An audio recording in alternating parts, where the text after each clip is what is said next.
Hello everyone, আসসালামু আলাইকুম। আজকে আবারও একটা রিসাইকেল ক্রাফট নিয়ে হাজির হয়ে গেলাম। আজকে আমি বানিয়েছি সফট নিভিয়া সফটের এই ছোট্ট বক্সটা থেকে একটা গহনার বাক্স, তাও আবার সুপার ক্লে দিয়ে।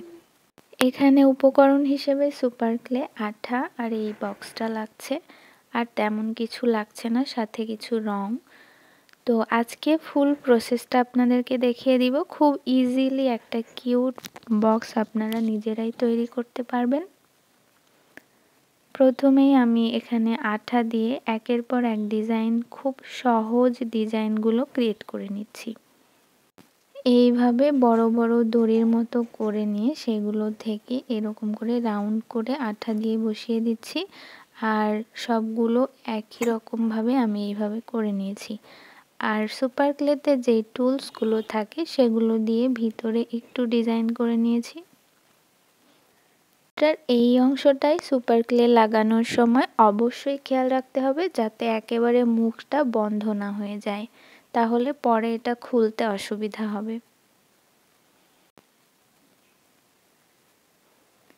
এরপর আমি সেম প্রসেসে এখানেও কিছু ছোট ছোট গোল করে নিয়ে তারপরে আমি এগুলো লাগিয়ে নিয়েছি।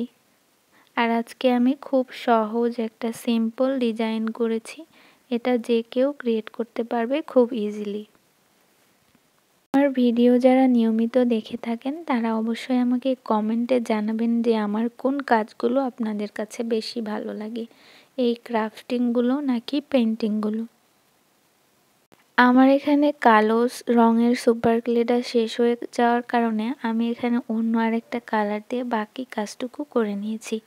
আর এটাকে রেখে দিতে হবে শুকানোর জন্য।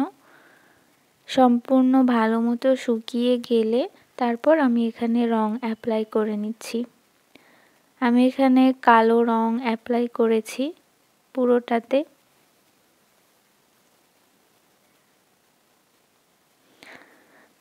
আর এরপরে আমি এখানে হাতের সাহায্যে গোল্ডেন আফসান কালারটা ইউজ করছি, যাতে করে একটা ভিনটেজ লুক আসে। হাতের সাহায্যে এই রংটা অ্যাপ্লাই করলে শুধু বর্ডার লাইনেই রংটা ভরবে, আর এটাই আমি চাচ্ছিলাম, তাই আমি এখানে তুলি ইউজ করিনি।